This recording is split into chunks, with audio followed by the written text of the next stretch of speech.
too. So I think I have to really address this, and I will address this now and then close the chapter. Unang-una kasi, and I would address certain people. Kanino ko sisimulan?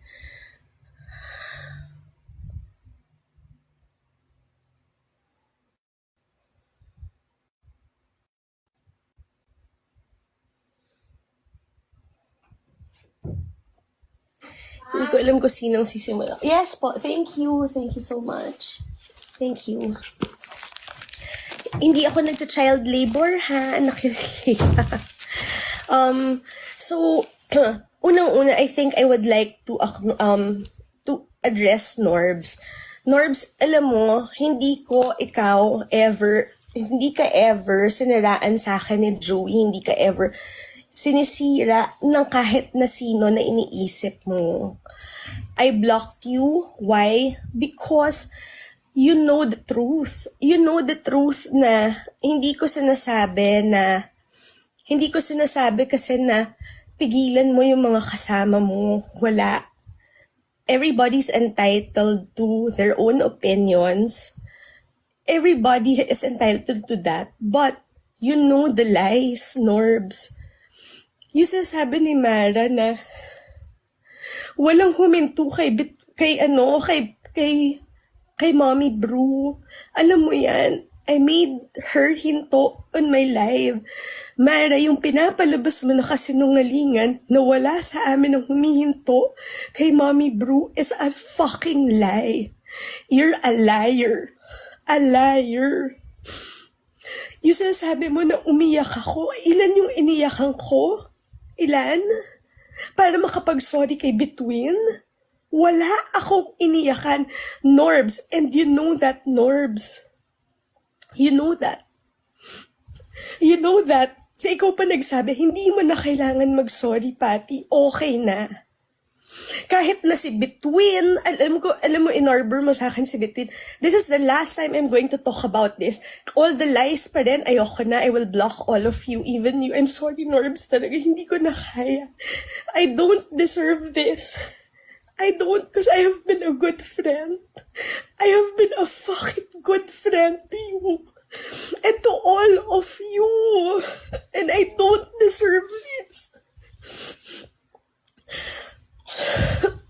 Talaga. You know that si Between ang naglagay ng issue sa akin. Si Tashi, wala akong ginagawa. I have tried to remain silent, but ginawa niyo ako ng issue. January, kausap ko si Stuart, ang pinapalabas niyo, nagchichismis ako doon. Hindi ako nagchichismis doon. Anong ginawa ko noon? Kausap ko si Stuart, bakit? Kasi magkakaibigan tayo noon. You don't even realize na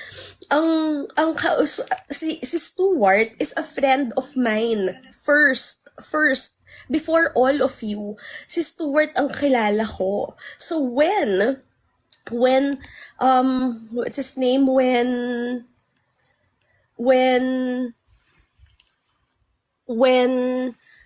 Stuart and I were talking, it was just really, bakit sila kinita mo, ako hindi? It was a playful conversation.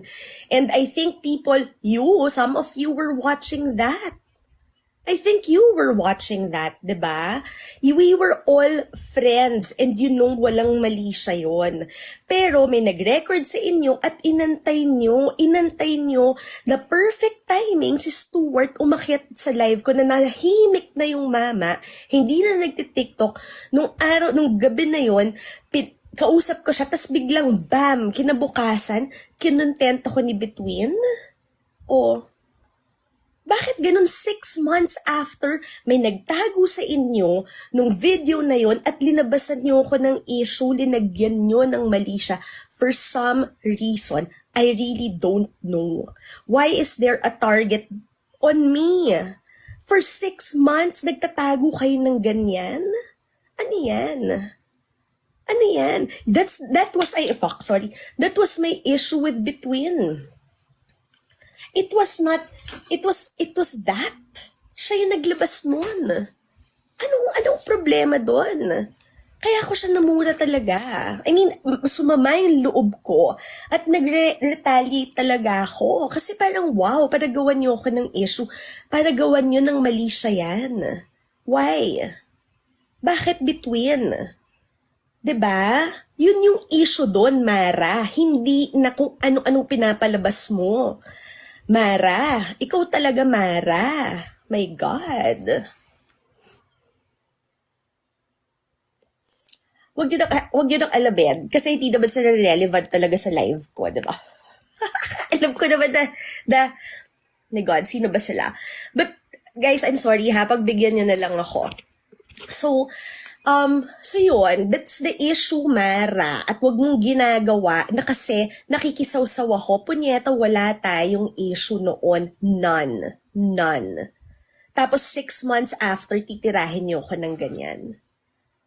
Nakuha niyo yun? Nakuha niyo bakit may issue? Nakuha niyo?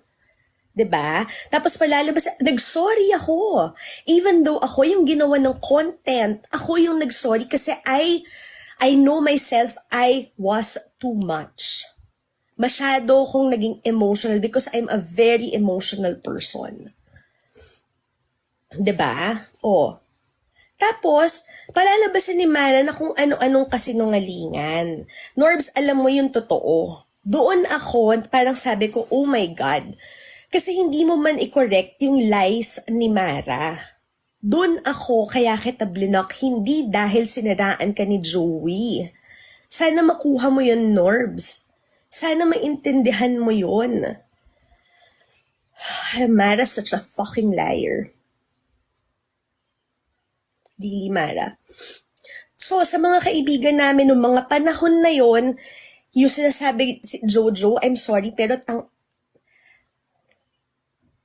linabas, Jojo, yung, alam mo yung litanya nyo na, alam niyo ba, nag-freak out kayo? Alam niyo yung nangyari sa inyo? You crumbled. All of you crumbled just because of just because of an opinion. An opinion na nagsabi na wala namang problema kay Mommy Bru. And then, you character assassinated all of us. Hindi niyo ba matanggap yung opinion namin? Sino si Ate Guard? Sino si Patty Bao sa TikTok? Bakit kayo biglang nagwala ng ganyan? Anong bilang namin sa mga buhay niyo? Bakit kayo biglang naglitanya? Isang buwan na, hindi pa ba kayo? Today is the anniversary. Is the month-sary of your pagtitira sa amin non-stop for a month. And maybe siguro this is the time when I can say I'm going to move on and let every one of you go. And let chapter closed na to kasi it has been too much. It has been too much on our feelings, emotions, kasi kayo, parang, ganyan lang kayo na, kampe, grupo, hindi. Ang nasisira dito, pagkakaibigan. Hindi nyo nagigets na maraming nasasaktan nyo yung puso namin. Walang pride dito, walang kahit anong ego na pinaglalaban. Ang pinaglalaban dito, puso, damdamin. I'm not here to prove myself right or wrong. I'm just here to say fucking stop. Stop. Because for you, it may be a joke. For you, it could be, trip lang namin. My God, but you don't understand the pain that you're inflicting on people. The mental stress na araw-araw na lang na, puta, hindi pa ba sila tapos? Kailan matatapos to? When will you be satisfied? Really? When? Really, when? I'm done. Because I know, alam niyo yung una, sabi ko, no, nag-freak out ako because Tim lied. Flat out lied. Pinagtutulungan niyo akong lahat. Hindi ko malaman sa inyo, bakit kayo yung pumutok? Kayo nagsasabi na, uy, wag, ay, hoy, ha, yung sa kabilang side, ha, hindi kayo yan, ha? Baka nag-feeling na naman kayo, kinukuha niyo na naman yung, kayo na naman, baka feeling niyo, kayo na naman pinag-uusapan namin. O, bakit dun sa simpleng walang problema kay Mommy Brew, ang problema yung nag-cancel sa kanya? Saang banda doon ang mga pangalan nyo? Bakit inako nyo yun? At nagwala kayo ng ganyan?